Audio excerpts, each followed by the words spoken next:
Parliamentary Friendship Group to present vote of thanks. Thank you, Mr. Chairman. Madam Speaker, Valentina Matviyenko, distinguished members of the Russian delegation, honorable senators, excellencies, it is a great personal pleasure and a rare privilege to convey our profound greetings and sentiments of bonhomie to our distinguished guests as memento of abiding friendship and love from the Pakistani Parliament, the political and parliamentary leadership, and our whole nation. Madam Speaker, we are grateful to you and the members of your delegation for honoring us with your visit. I am confident that this valuable interaction and exchange of ideas between parliamentarians from the two sides would go a long way in further enriching, diversifying, and deepening fraternal Pakistan-Russia relationships.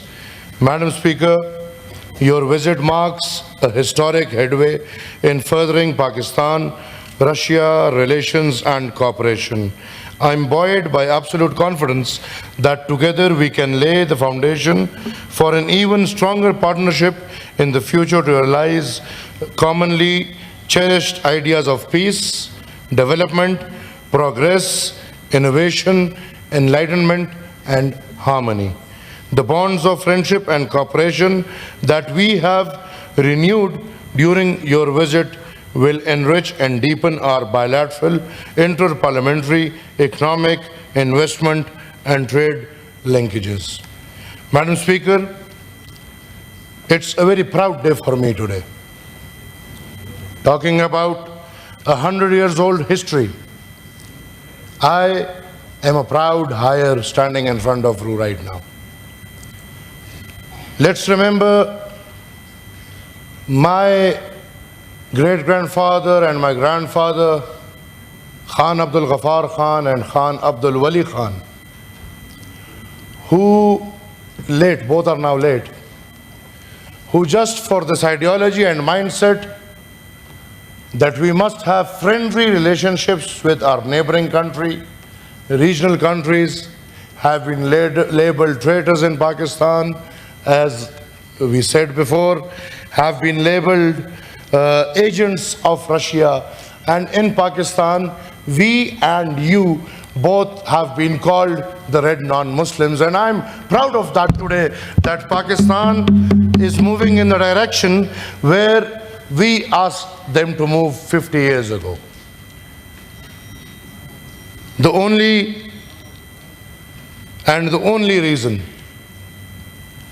we had to struggle for the 50 years taking Russia was our idea of having friendship with regional and neighboring countries.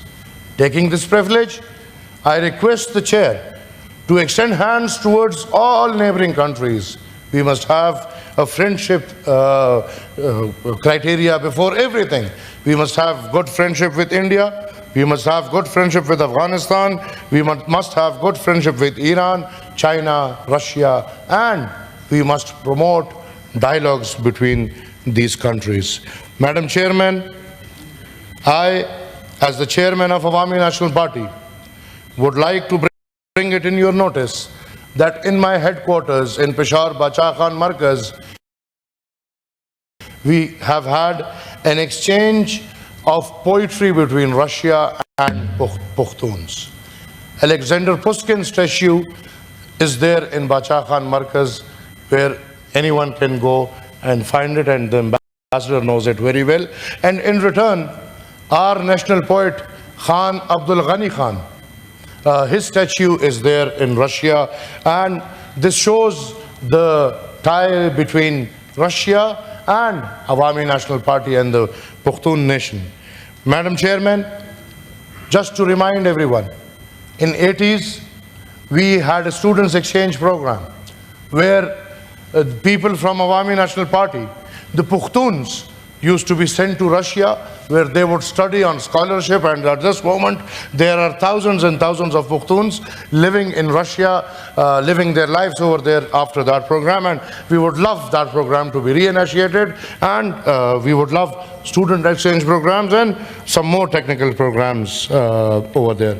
Madam Speaker, history is history, but we cannot live in history. We must learn from history, and then we must move on. History might be brutal. Let me state that. Sitting and standing in my country, have to face a lot of troubles. But again I say, history might be brutal. But Madam Speaker, as I said, we have to learn lessons and we have to move on. And your visit and this delegation's visit to Pakistan shows that yes, we are moving on, and countries or nations decide with their minds, not with their hearts. We have to leave our hearts aside, and minds at this time says that you need us and we need you. Russia needs Pakistan and Pakistan needs Russia, and this bilateral relation is the need of the hour, was the need of the hour, and will be the need of the hour. Whatever, Madam Speaker, is happening is our dream. My ancestors, with hundreds of thousands of workers, dreamt to have a good relationship with Russia as a country and Russia as a nation. We must work at every level to make these bonds strong. May it be between country to country, or may it be between nations to nations. We must work on nations to nations relations. We must work on business. We must work on trade. We must have expertise exchange program. We must have technical exchange program. And as Madam Chairman, I said, we must work at every level to make the bonds between Russia and Pakistan the strongest bonds that people must relate to. Madam Chairman, we, as the preachers of non-violence, we, the Awami National Party, as the preachers of peace, and as I consider myself or the ideology as allies to the Russian Federation in Pakistan in the past 50 or 60 years, I request you, I would never want to hurt the sentiments, but I want to become the voice of the voiceless. Madam, it's a request, a humble request, that the war must end. There must be an end to the Ukraine war. And Madam, it's a voice of the voiceless. War never brings love. War brings hatred. War brings disharmony. And every matter must be solved across the table. Madam Speaker, it will be a lovely gesture if we can have this as a present to this Pakistan or the Republic of Pakistan, and this war comes to an end, because, Madam, we and you all must promote love. We must promote non-violence. We must condemn what the violent countries are doing. We must condemn what Israel is doing. We must condemn what Israel, backed by the US, is doing. War is not in favor of anyone. The world must put an end to the war, and we and you must put together our voices for or against the brutality of Israel, what Israel is doing in the world. Supported and backed by the US of A, we must put an end to it. We must put a foot down in it, that there must not be any war. And if our lovely life or our peace is disturbed, we must join our hands together for peace to be supported and put back. I would also like to congratulate the government of Russia on the successful conclusion of the BRICS summit. And Madam Speaker, we, Pakistan, would love to be part of your summit. We would love to be part of the BRICS. And it's again voice of all Pakistan nation that you put our word ahead, and Pakistan must be part of the BRICS. I would also request the government of Russia to consider the installation of a small atomic power station in Pakistan, which is already in process. And as I've been to Russia and I know what a lovely country, what a lovely nation, working on 100 regional languages. My God, we cannot work on one language. Russia is working on 100 regional languages, and I salute that country just because of this. Ma'am, it also reflects our shared belief that through dialogue and legislative cooperation, we can nurture partnerships that transcend political boundaries and bring our people closer together.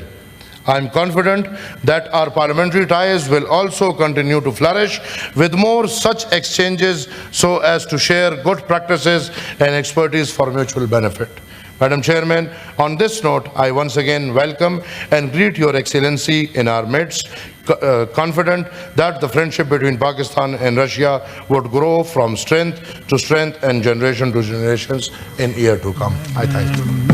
No permission. Madam Speaker, he was in the hospital and he was not well, Mr. Aimal Wali Khan. And the leader of the BAP party, Balochistan Awami